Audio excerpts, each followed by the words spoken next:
It is now officially the launch day of Call of Duty Modern Warfare, and with the launch of the game, there is plenty of new things in the game. New features, small little details, new modes, and just changes all around of the game. And I thought what we would do today is go through and I would show you all of those little new things. And the reason why I'm doing this is because most of these things, if you didn't know about them, they're going to really improve your gameplay experience. They're going to make it so you level up faster, they're going to make it so you can play the game differently, and I want you guys to have the best possible time playing this game, so that is what this video is all about. Today I give you everything new in Modern Warfare, the full game. Now the one other thing before we dive into the video, I just wanted to let you guys know that as this video goes live, so if the video is live, I'm going to be live streaming over on Twitch. It'll be the first link down in the description, and what we're going to be doing today is an open lobby. So if you guys want to play some Modern Warfare with me, you have the game, I will actually be playing with you guys. So it'll be the first link down in the description, and hopefully I'll see you there later tonight, because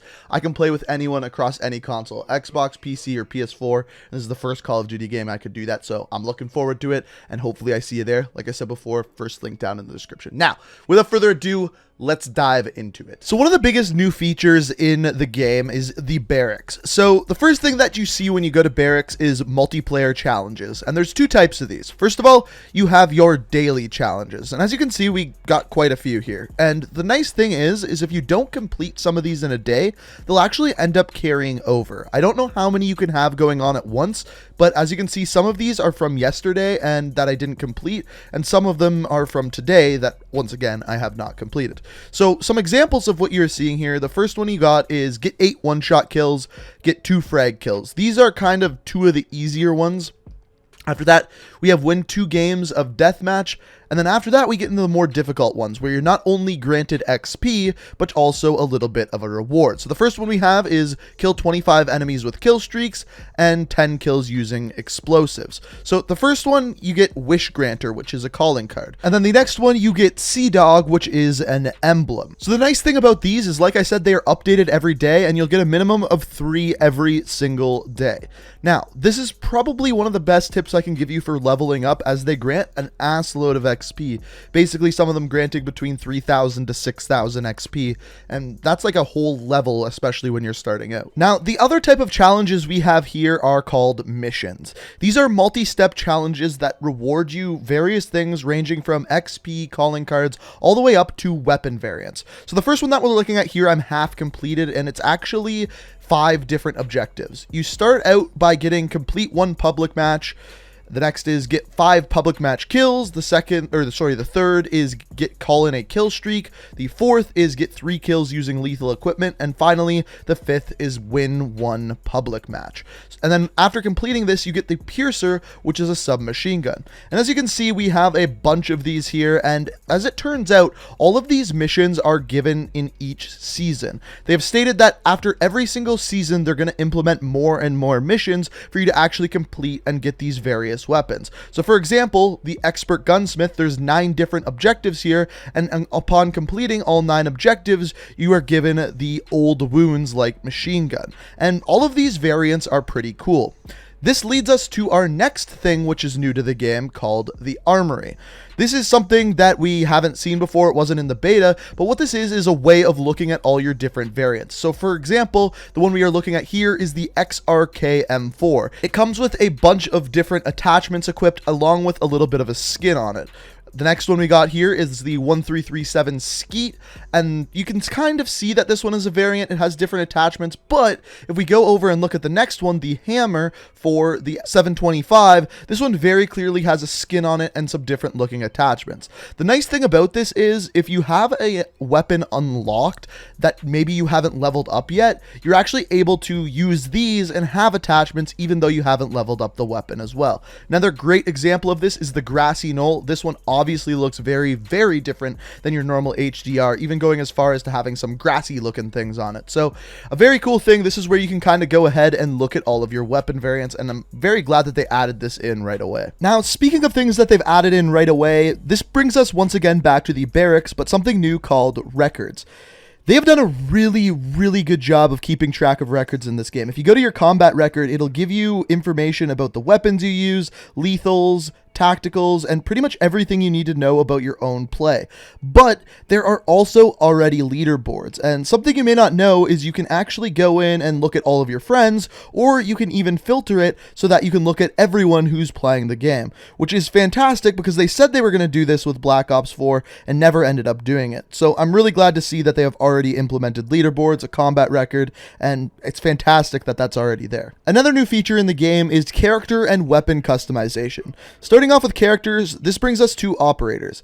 As you can see here that we have a couple operators unlocked, and to unlock them you have to do a bunch of different things like completing the campaign, and even some of them are completing operations within Spec Ops. But for example, right here I have Grinch unlocked, and you're able to customize him, putting on a bunch of different skins that make him really look completely different, especially when you put on the all gillied up skin. And we can further see this when we actually go ahead and check out other characters. For example, Otter here, we can just simply change his skin and it's going to change the camo that he's wearing, or we can make him wear the Crew Expendables outfit, which actually makes him look like he's from the mission Crew Expendables from Call of Duty 4, which in my opinion is pretty damn cool. Now, we also have weapon customization as well. So for example, when we go into our weapons here, you can go over to Gunsmith and then go to customization, and you have many options. So first of all, camos, there's over 100 camos per weapon. We talked about that yesterday. I don't think we need to talk about that really anymore. Now, on top of this, there is also other things like customizable reticles, which as you can see here, you can unlock. And then on top of that, there's weapon charms, which I don't currently have any of, and stickers, which you are able to put on 4 of on different spots of your weapon. And once again, I don't have any stickers yet unlocked, but these can be unlocked via microtransactions or even challenges, as we talked about before. Now, moving into something a little bit more gameplay oriented, nukes. So as we know from the beta, there's a way to get a nuke that's just simply get 30 weapon kills without dying, and boom, you get a nuke and it ends the game. Now, as it turns out, in Ground War, there is a second way of getting a nuke, and this is called a DEFCON. And basically what this is, if you're playing with a team and capture all 5 flags in domination against your enemies, it will start a 30-second countdown.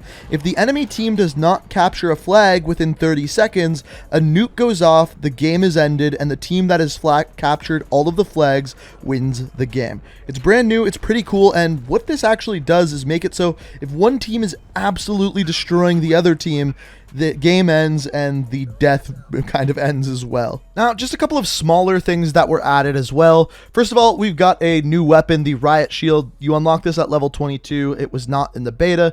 Another one is a new perk called Point Man. This one switches your kill streaks to score streaks. It's unlocked at level 49.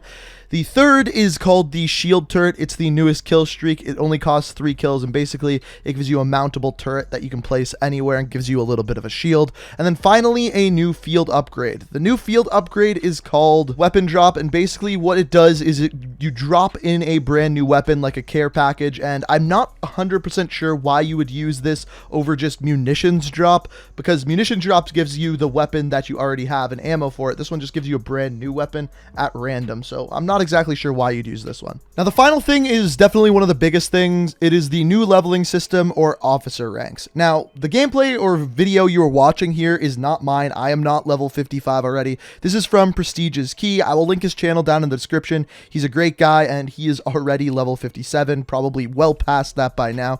But basically what happens once you hit level 55 is you immediately get placed into officer ranks. These take you from level 55 to level 155. And every single time you level up, you're going to unlock another challenge. Now, the challenges are what you're seeing on screen here. Some of them are locked because he hasn't hit those levels yet, but once he does hit those levels, he can then do those challenges. Now, upon completing those challenges, it's going to give him 1 XP and 2 a ribbon. Now, these ribbons kind of add up, and every time you get 10 ribbons, it is actually going to go ahead and give you an emblem. Once you get all 10 emblems, it's going to give you an animated emblem.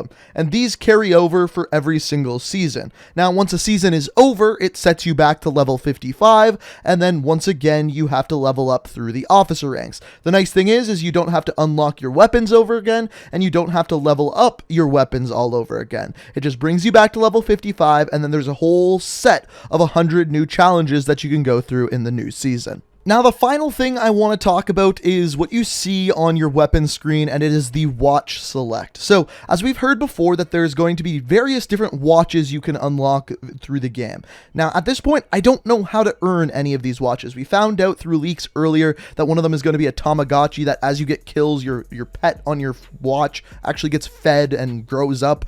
I haven't seen any of these watches. Now, I don't know if they are just going to be purchasable through microtransactions or what, but as of right now, I don't know how any of them are unlocked, and if anyone knows, feel free to let me know down in the comments. So, ladies and gentlemen, those are 22 new features within Call of Duty Modern Warfare. If I missed anything, feel free to let me know down in the comments. I'm curious, for those of you who have already been playing the game, what do you think so far? Do you like it? Do you love it? Do you hate it? Let me know what you think of the game down in the comments as well. Also, if you enjoyed the video, you found it informative, I always do appreciate it if you do hit that like button. And of course, if you want to stay up to date on everything Modern Warfare and Call of Duty, make sure you hit that subscribe button. Make sure you have notifications on. I've got a pretty damn good video coming out tomorrow, so stay tuned for that one. But guys, I hope you enjoyed the video. Thank you so much for watching, and until next time, peace out.